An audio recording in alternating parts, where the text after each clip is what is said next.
नमस्कार, आदाब, सत श्री अकाल। मैं मुकुल शर्मा एक बार फिर से आपका स्वागत करता हूं धुरीना के ऑनलाइन यूट्यूब चैनल पर। मैं आज आपके बीच उपस्थित हूं राजस्थान में होने वाली एक और नई बड़ी भर्ती परीक्षा जिसका नाम है वीडियो। हर कोई इसके नाम से वाकिफ है। ग्राम विकास अधिकारी इसका नाम है। नाम ही अपने आप में इसका बहुत बड़ा है क्योंकि इसके नाम में अधिकारी आता है। हालांकि सरकार इसकी जो सैलरी है वो अधिकारी की जितनी नहीं देती है, लेकिन फिर भी इसकी सैलरी बहुत ज़्यादा है। इस बात से भी सभी लोग वाकिफ है। आखिर ये एग्ज़ाम कब होने वाली है, इस एग्ज़ाम का सिलेबस क्या होता है, क्या एग्ज़ाम पैटर्न होता है, इन सभी विषयों पर चर्चा आज हम करेंगे इस वीडियो के माध्यम से। वीडियो जो एग्ज़ाम है वो सीईटी के अंडर में होती है। सीईटी क्या होती है? कॉमन एलिजिबिलिटी टेस्ट, जो आपको सबको पता है। अगर किसी का सपना है ग्राम विकास अधिकारी बनने का तो उसे पहले सीईटी पास करनी पड़ेगी। और सीईटी में अभी के टाइम पर क्या समस्याएं आ रही है और सीईटी में क्या क्या नए नवाचार किए गए हैं, उसको लेकर भी हमने एक वीडियो बनाया है और समय समय पर आपको ये चीज़ें बताते रहते हैं। सीईटी जो एग्ज़ाम है स्नातक स्तर की जो होने वाली है, जिसके अंडर में वीडियो एग्ज़ाम आती है। सीईटी जो एग्ज़ाम है,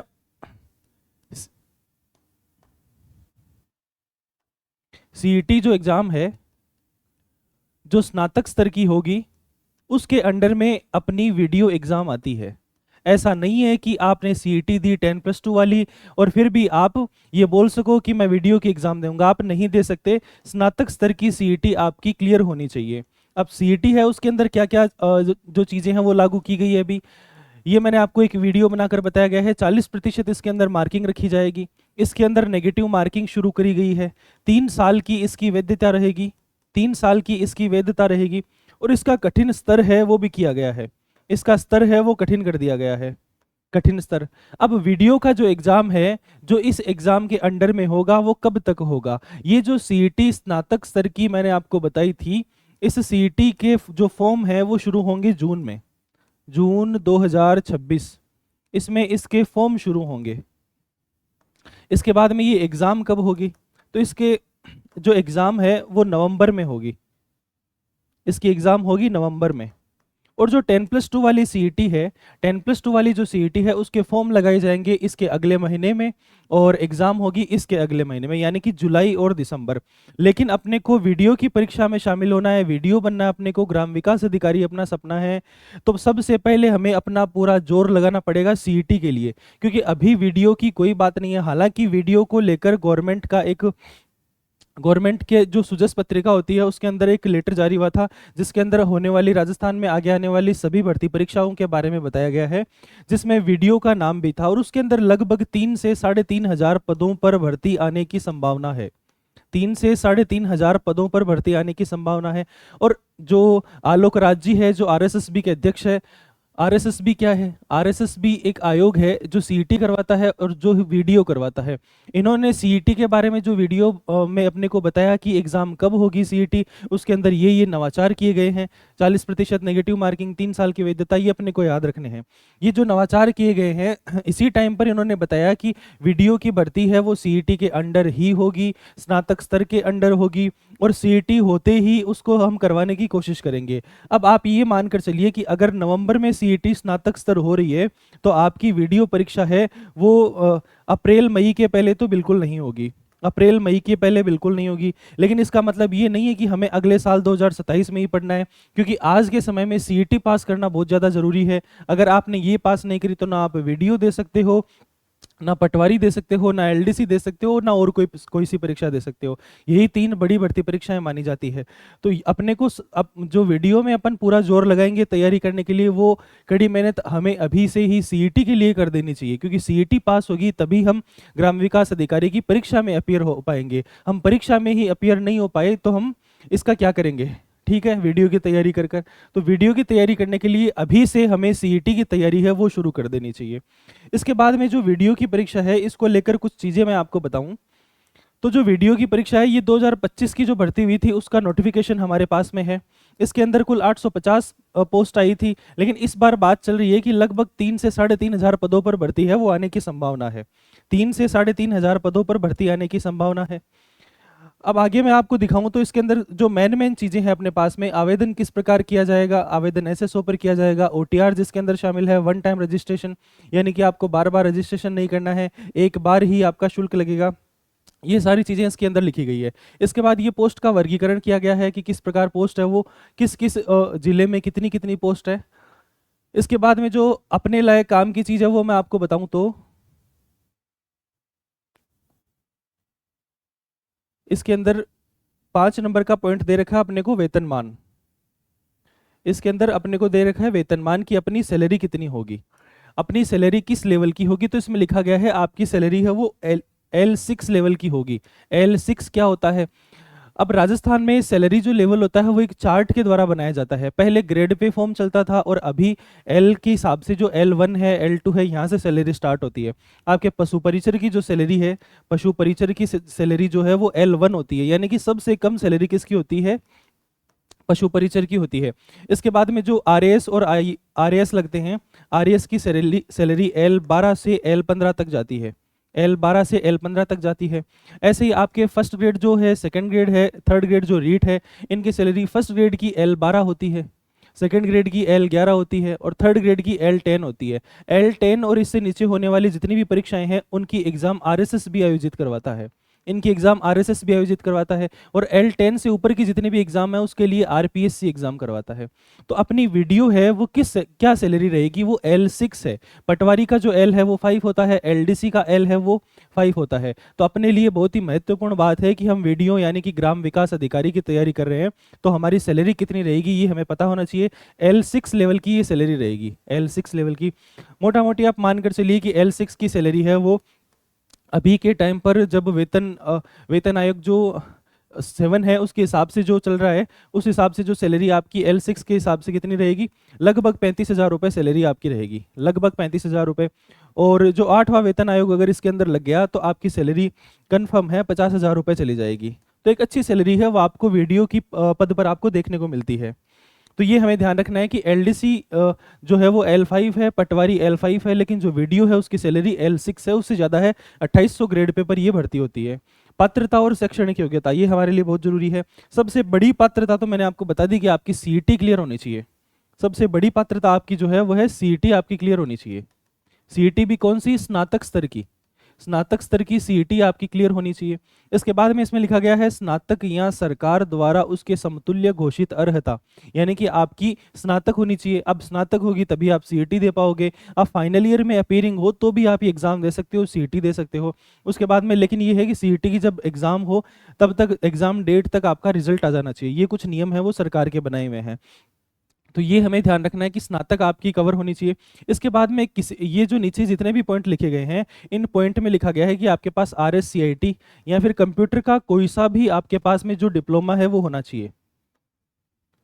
कंप्यूटर का कोई सा भी आपका डिप्लोमा होना चाहिए, O लेवल है या फिर RSCIT है, जिसको RKCL भी बोलते हैं, कोई सा भी आपके पास में। तो ये सबसे मेन चीज़ अपने को ध्यान रखनी है कि अगर अपने को ग्राम विकास अधिकारी बनना है तो सिर्फ पढ़ना ही जरूरी नहीं है, उसके अलावा अपने को जो 10वीं पास करते ही हम कर सकते हैं RKCL या RSCIT का जो एग्जाम है वो। क्योंकि बहुत सारे लोग मैंने ऐसे देखे हैं, पिछली बार मेरे ही कुछ दोस्त थे जो वीडियो की एग्जाम दिया, वीडियो में पास हो गए, वीडियो में फाइनल मेरिट लिस्ट में उनका नंबर आ गया, लेकिन उनका RKCL नहीं किया हुआ था जिसकी वजह से वो जॉब नहीं लगे। तो RKCL RSCIT विशेष रूप से हमें ध्यान रखना है कि हमें ग्राम विकास अधिकारी बनना है, क्योंकि ग्राम विकास अधिकारी का काम है वो कंप्यूटर पर होता है।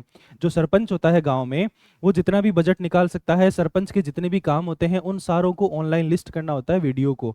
तो वीडियो जो है वो ग्राम विकास अधिकारी है, उसके साइन के बिना कुछ भी काम है वो ग्राम पंचायत में नहीं होता। इसलिए कंप्यूटर आना उसको जरूरी है, इसलिए ये अर्हता यहाँ पर रखी गई है कि आपको कंप्यूटर आना चाहिए। ठीक है, अब इसके अंदर और मेन क्या चीजें हैं वो हम आगे देखें तो पात्रता, शैक्षणिक योग्यता हमने देख ली। अन्य योग्यता उसका स्वास्थ्य सही होना चाहिए, उसका चरित्र अच्छा होना चाहिए, आपको पता है। राष्ट्रीयता, आयु, सबसे मेन है आयु अपने पास में। तो आयु है वो दी गई है 18 से 40 तक, आयु दी गई है 18 से 40 तक। यहाँ पर लिखा गया है 1/1/26, जो कि अगर ये एग्जाम 2027 में होती है, नोटिफिकेशन 2027 में आता है तो ये 1/1/28 लिखा जाएगा। 1 जनवरी 2028 तक आप 18 साल के हो जानी चाहिए और 40 साल से आप बड़े नहीं होने चाहिए। इसके अलावा अन्य कैटेगरी जो है उसके अंदर 5 वर्ष की छूट दी गई है। जैसे SC ST है उनको 5 वर्ष की छूट दी गई है, OBC उनको 3 वर्ष की छूट दी गई है। तो ऐसे इस प्रकार इसमें छूट भी दी गई है एज के अंदर। इसके बाद अपने काम की जो चीज़ है वो अगर हम देखना चाहें तो पेंशन है, विवाह पंजीयन है, ये नॉर्मल चीज़ें हैं। परीक्षा का आयोजन जब आपका नोटिफिकेशन आएगा तो उसके अंदर ये डेट लिखी हुई आ जाएगी। अब सबसे मेन चीज़ हमारे लिए जो है वो सिलेबस है। सबसे मेन चीज हमारे लिए है सिलेबस और एग्जाम पैटर्न, किस प्रकार ये परीक्षा होगी। तो वो हम अगर देखना चाहें तो आपके पास में 160 क्वेश्चन आएंगे 200 अंकों के और 3 घंटे का पेपर होगा। 160 क्वेश्चन 200 नंबर के, नंबर कितने आप छोड़ दीजिए एक बार, 160 क्वेश्चन आपके पास में आएंगे और 3 घंटे में आपको वो क्वेश्चन करना है। 180 मिनट में 160 क्वेश्चन, 1 घंटे में 60 मिनट होते हैं, तो 180 मिनट में आपको 160 क्वेश्चन करने हैं। सबसे पहली बात, आपकी एक्यूरेसी, आपकी स्पीड है, आपके कंसेप्ट है, वो एकदम से क्लियर होने चाहिए, क्योंकि 180 मिनट में 160 क्वेश्चन भी बहुत मुश्किल है, क्योंकि इसके अंदर मैथ भी है, रीजनिंग भी है, बहुत सारे सब्जेक्ट है वो इसके अंदर दिए गए हैं। अब सिलेबस है वो इसका हम देखते हैं कि किस प्रकार ये सब्जेक्ट है वो डिवाइड किए हुए हैं। सबसे पहले आपको भाषा का ज्ञान होना चाहिए 50 अंकों का। इसमें आपको हिंदी लिखी गई है और इंग्लिश लिखी गई है। हिंदी 30 अंक, यानी कि 30 अंक का मतलब हो गया 24 क्वेश्चन। हिंदी के 24 क्वेश्चन आपके पास में आएंगे। उसके बाद में इंग्लिश के 16 क्वेश्चन आपके पास में आएंगे। तो हिंदी और इंग्लिश तो आपको बिल्कुल भी नहीं छोड़नी है। आज के टाइम पर जो एग्जाम्स हो रही है उसमें ऐसा बिल्कुल भी नहीं हो सकता कि आप कोई भी सब्जेक्ट छोड़कर चले जाएं। कोई भी, आप यहाँ पर 20 नंबर का रिस्क भी नहीं ले सकते, क्योंकि एक एक नंबर से नौकरी लोगों की छूट जा रही है। तो जो अपने को सब्जेक्ट है वो तो कोई सा भी नहीं छोड़ना है। हाँ, एक कोई सब्जेक्ट कमजोर होता है, कोई सब्जेक्ट स्ट्रांग होता है, वहां तक बात अच्छी लगती है, लेकिन आपने पूरा ही छोड़ दिया। अब आपने पूरा ही छोड़ दिया तो उस सब्जेक्ट में आने वाले आसान प्रश्न भी आप नहीं कर सकते। आप इंग्लिश के डर से इंग्लिश को नहीं पढ़ोगे तो आने वाले 16 प्रश्न के आप हाथ भी नहीं लगा सकते। लेकिन अगर आपने सिर्फ क्लासेस भी ली है या थोड़ा बहुत आपने देखा है, तो आप उसमें से 7-8 क्वेश्चन है वो टिक कर सकते हो और वो सही जाएंगे आपके। तो अपने को वो रिस्क नहीं लेना है। 7-8 क्वेश्चन बहुत बड़े होते हैं, 7-8 क्वेश्चन के 10 नंबर हो जाते हैं वीडियो के एग्जाम में। तो 24 क्वेश्चन तो आएंगे आपके पास हिंदी के और 16 क्वेश्चन आपके पास आएंगे इंग्लिश के। उसके बाद गणित लिखा हुआ है अपने यहाँ पर। गणित है वो 30 नंबर की है, यानी कि 24 क्वेश्चन गणित के आएंगे।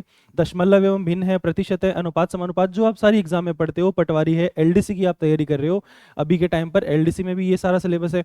औसत, ब्याज, लाभ हानि, छूट, परिमिति, समय एवं दूरी, अनुपात एवं समय, साझा, किस्तों में भुगतान, चक्रवृद्धि ब्याज, वृद्धि, ह्रास दर, बहुपद के गुणनखंड, बहुपदों के महत्तम समापवर्तक, लघुत्तम समापवर्तक, दो चरों वाले रेखिक समीकरण। तो मैथ का सिलेबस काफी बड़ा दिया गया अपने को। तो वीडियो में अगर अपने को रैंक फोड़नी है तो आपकी मैथ बहुत ही ज्यादा अच्छी होनी चाहिए।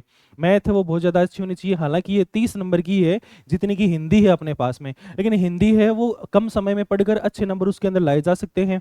लेकिन जो गणित है वो आपको बहुत ही डीप स्टडी इसकी करनी पड़ेगी, क्योंकि वीडियो के पेपर में जो गणित आती है वो अच्छे स्तर की गणित आती है, ऐसा नहीं कि वो सामान्य गणित आ गई। उसके बाद में इसमें लिखा गया है सामान्य ज्ञान, जो कि 20 अंकों का लिखा गया है। 10-10 अंकों का 2 पार्ट में डिवाइड किया गया है। 10 अंक का मतलब हो गया अपने पास में 8 क्वेश्चन। तो 8 क्वेश्चन आपके पास है समसामयिक घटनाओं यानी कि करंट के। 8 क्वेश्चन आपके पास में आएंगे करंट अफेयर्स के। करंट अफेयर्स यहाँ पर लिखा गया है अंतरराष्ट्रीय, राष्ट्रीय और राज्य स्तर का। तो आप देखिए एक बार इस सिलेबस को, रियल में जो अधिकारी शब्द इन्होंने लिखा है, अधिकारी लेवल का ही आपको ज्ञान भी प्राप्त करना पड़ेगा, क्योंकि इसके अंदर इंटरनेशनल, नेशनल और स्टेट तीनों लेवल का आपके पास में जो करंट अफेयर्स पूछा जाएगा। और क्वेश्चन कितने हैं? 8। अगर तीनों के एक एक क्वेश्चन, अगर स्पोर्ट्स के भी आते हैं तो 3 क्वेश्चन गए, बचे सिर्फ 5 क्वेश्चन। आप क्या पढ़ोगे? कितना बड़ा सिलेबस है इसके अंदर, करंट अफेयर्स के अंदर। लेकिन जो करंट अफेयर्स है वो, वापस वही बात मैं ये कहूंगा, आपको सब्जेक्ट कोई सा भी नहीं छोड़कर जाना है। एक सामान्य नजरिए से आपको जो सारी क्लासेस है वो तो कम से कम लेनी है। अगर आप कहीं पर पढ़ रहे हो तो धुरीना पर आप पढ़ रहे हो तो आपको क्लासेस तो कम से कम सारी लेनी है। करंट अफेयर्स भी आपको एक बार तो कम से कम पढ़ना है। अगर आप वैसे नहीं पढ़ सकते तो राजस्थान का पढ़ लीजिए, आप नेशनल पढ़ लीजिए, कोई सा एक या दो करंट तो आपको पढ़ना ही है, नेशनल, इंटरनेशनल और राजस्थान में से। ऐसा नहीं कि आप पूरा ही करंट अफेयर्स छोड़ के चले गए। उसके बाद इसमें लिखा गया है सामान्य विज्ञान, जिसके भी 8 क्वेश्चन दिए गए हैं। जनरल साइंस, सामान्य विज्ञान के ये प्रश्न जो दिन प्रतिदिन के अनुभव और विश्लेषणों पर आधारित हों, जिनसे विज्ञान की समझ और परख होती है। इन प्रश्नों में ऐसे प्रश्न भी शामिल होंगे जिससे परीक्षार्थी की इलेक्ट्रॉनिक, दूरसंचार, सैटेलाइट और उसी प्रकार के दूसरे मुद्दों पर भी ज्ञान की परख की जा सके। तो आप ये समझ रहे हैं कि ये जो जनरल साइंस है इसके अंदर ही सब कुछ ही डाल दिया गया है। इन्होंने सब कुछ ही डाल दिया, इन्होंने टेक्नोलॉजी भी डाल दी है साथ में, क्योंकि दूर संचार, इलेक्ट्रॉनिक्स और सैटेलाइट है वो भी आपको पता होनी चाहिए कि नॉर्मल सी जो चीज़ें होती है वो इसके अंदर पूछी जाएगी। इंफ्रारेड है वो किस प्रकार होती है, अपने जो रिमोट है उसके अंदर से आगे से कौन सी लाइट निकलती है, इंफ्रारेड निकलती है, जिससे ना टीवी में, टीवी और एसी जो भी है आप उसको चेंज कर सकते हो, रिमोट के अंदर आगे लाइट होती है। तो ये नॉर्मल जो चीज़ें हैं ये आपको क्लियर होनी चाहिए, जो जनरल, जो आपके दैनिक जीवन में काम आती है। जनरल साइंस इसका नाम है। यहाँ पर अपने को डीप में बायोलॉजी के और फिजिक्स के टॉपिक में नहीं घुसना है। जनरल साइंस है, जनरल सामान्य ज्ञान है वो आपको साइंस का होना चाहिए। इसके बाद में आगे जो अपने पास सिलेबस लिखा गया है भूगोल एवं प्राकृतिक संसाधन। अब यहाँ पर भूगोल लिखा गया है 30 क्वेश्चन मानी कि 30 नंबर मानी कि 24 क्वेश्चन। अब पहला पॉइंट यहाँ पर लिखा गया है संसार का ज्योग्राफी यानी कि वर्ल्ड ज्योग्राफी, फिर लिखा गया है भारत का पर्यावरण यानी कि इंडिया की ज्योग्राफी, फिर लिखा गया है राजस्थान की ज्योग्राफी। तो अपने पास वर्ल्ड ज्योग्राफी भी है, इंडिया की ज्योग्राफी भी है, राजस्थान की ज्योग्राफी भी है। तो जो वीडियो का सिलेबस है वो रियल में अधिकारी जैसा ही सिलेबस इन्होंने बना दिया है। अब वर्ल्ड ज्योग्राफी में अपने पास में महत्वपूर्ण स्थान है, भौगोलिक क्षेत्र है, नदियां, पहाड़, महाद्वीप, ये चीजें दी गई है। भारत का पर्यावरण और वन्य जीवन पारिस्थितिकी इकोलॉजी इसके अंदर दी गई है। और राजस्थान की ज्योग्राफी अपने को लगभग कंप्लीट करते हुए चलनी है, जैसे जनसंख्या है, बेरोजगारी है, गरीबी है, खान पान, भूमि, पानी, पशु संपदा। तो लगभग ये जो टॉपिक है राजस्थान ज्योग्राफी के अपने पास में दिए गए हैं।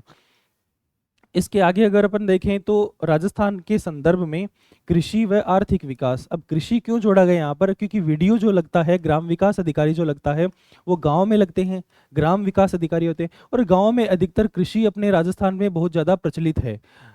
कृषि बहुत ज़्यादा प्रचलित है, तो कृषि का आपको एक सामान्य ज्ञान होना चाहिए कि कृषि किस प्रकार की जाती है, किस किस प्रकार की कृषि होती है, उसको लेकर कौन कौन सी योजनाएं चल रही है। आप ग्राम विकास अधिकारी बन रहे हो और लोगों को वहां पर योजनाएं जो सरकार ने चला रखी है उनका लाभ दिया जाएगा। अब उसका रिकॉर्ड आपको रखना पड़ेगा। रिकॉर्ड रखने के लिए आपको इसका थोड़ा ज्ञान होना चाहिए, किस प्रकार कृषि होती है, किस प्रकार कृषि की योजनाएं चलती है, ये सारी चीज़ें आपको पता होनी चाहिए। उसके बाद में अगला जो पॉइंट आपको दिया गया है वो है राजस्थान का इतिहास, संस्कृति। राजस्थान की संस्कृति और इतिहास, इसके भी 30 नंबर यानी कि 24 क्वेश्चन आपको दिए गए हैं। 24 क्वेश्चन जिसमें मध्यकालीन पृष्ठभूमि है, मिडाइवल हिस्ट्री है, राजा महाराजा जो है आपके, फिर सामाजिक आर्थिक जीवन संगठन है, स्वतंत्रता आंदोलन, राजनीतिक जागृति, इसके अंदर आपके किसान आंदोलन है, जनजातीय आंदोलन है, वो सब आ गए। फिर राजनीतिक एकता, बोलियां और साहित्य, यहाँ से आपका कल्चर शुरू हो गया है। बोलियां और साहित्य, संगीत, नृत्य, नाटक, धार्मिक विश्वास, लोक परंपरा, संत कवि, वीर पुरुष, लोक देवता, लोक देवियां, हस्तकला, फिर मेले व त्योहार, रीति रिवाज, पोशाक, आभूषण, विशेषतया आदिवासी व जनजाति के संदर्भ में। अब ये जो जितने भी टॉपिक दिए गए हैं आपको, ये राजस्थान कल्चर के दे दिए, राजस्थान कल्चर के दे दिए। तो ये अपने को ध्यान रखना है कि एक तो हिंदी के क्वेश्चन अपने पास में 24 क्वेश्चन आएंगे, मैथ के आपके पास 24 क्वेश्चन आएंगे, और आपके पास राजस्थान हिस्ट्री कल्चर के 24 क्वेश्चन आएंगे। तो ये जो क्वेश्चन है ये अपने को विशेष रूप से अच्छे तरीके से करते हुए चलना है।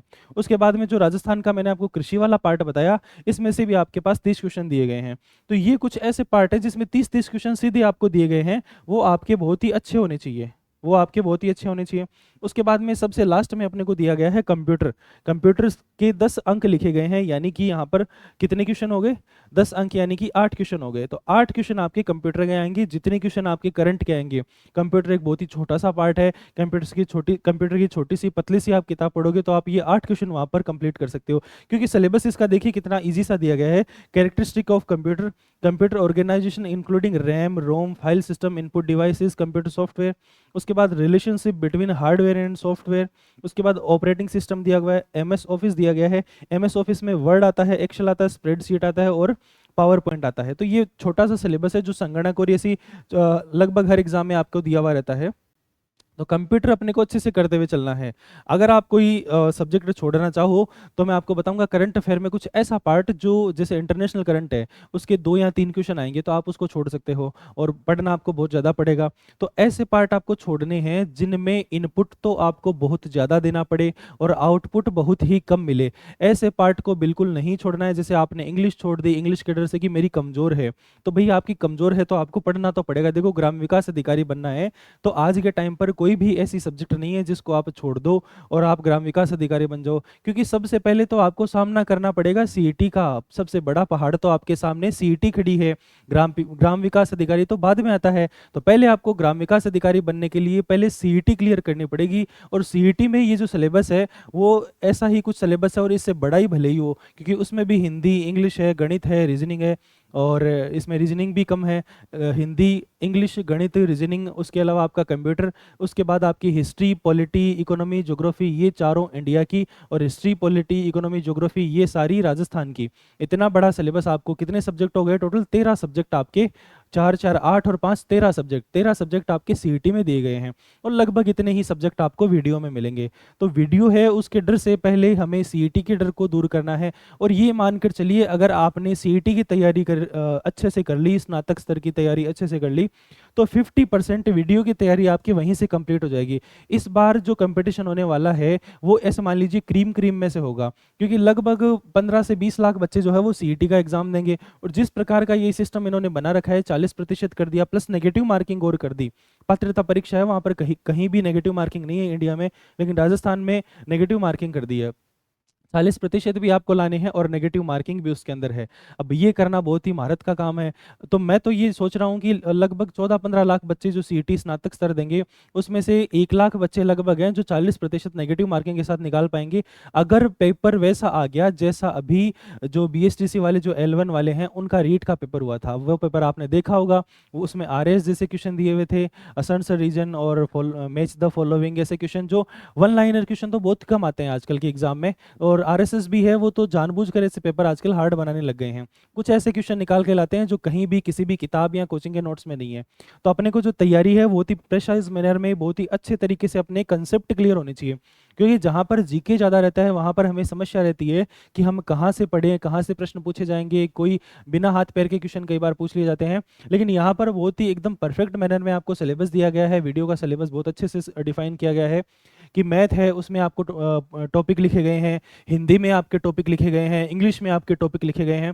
तो ये अपने को समझ के चलना है कि जो वीडियो का सिलेबस है वो बहुत अच्छे से दिया गया है। इसको करने के लिए हमें सबसे पहले सीईटी को ध्यान में रखना है। ग्राम विकास अधिकारी का सपना पूरा करने के लिए आपको पहले सीईटी पास करनी है। तो सीईटी है उसका कोर्स है वो दोरीना पर आपके लिए अवेलेबल है, वीडियो का कोर्स भी आपके लिए अवेलेबल है। तो आज से ही आप तैयारी शुरू कर दीजिए सीईटी की, जिसके साथ साथ में आप वीडियो की कुछ ऐसे टॉपिक उठाइए, जैसे आपकी मैथ कमजोर है, कुछ ऐसे टॉपिक है जो सीईटी में मैथ में नहीं दिए गए हैं लेकिन वीडियो में है। तो ऐसे कुछ चीज़ें और करंट अफेयर्स वो आज से ही आप रोज थोड़ा थोड़ा थोड़ा देखना शुरू कर दीजिए। क्योंकि ये जो आरपीएससी जो एग्जाम करवा रही है आजकल, उसमें लगभग 3 से 4 महीने जब एग्जाम होती है उसके पहले लगभग 3 से 4 महीने का करंट आपको पूछा जाता है। लेकिन जो आरएसएस भी एग्जाम करवाती है उसमें पिछले लगभग 1 साल तक का करंट है वो टच किया जाता है। तो करंट है वो आज से ही अपने को देखना शुरू कर देना है। 2027 में आपकी एग्जाम होगी, तब तक आपका करंट है वो बहुत ही अच्छे से हो जाना चाहिए। तो मिलते हैं किसी नेक्स्ट सेशन में, तब तक आप सीईटी वीडियो की अच्छे से तैयारी कीजिए। और ये बड़ी भर्ती है जो बहुत ही जल्द आने वाली है, लगभग 3 से 3,500 पदों पर वीडियो की भर्ती राजस्थान में होने वाली है सीईटी होते ही। ऐसा मैं नहीं बोल रहा, ऐसा सरकार बोल रही है और अपने आरएसएसबी के अध्यक्ष ने भी ऐसा ही कहा है। तो मिलते हैं किसी नेक्स्ट सेशन में, आज के लिए इतना ही, धन्यवाद।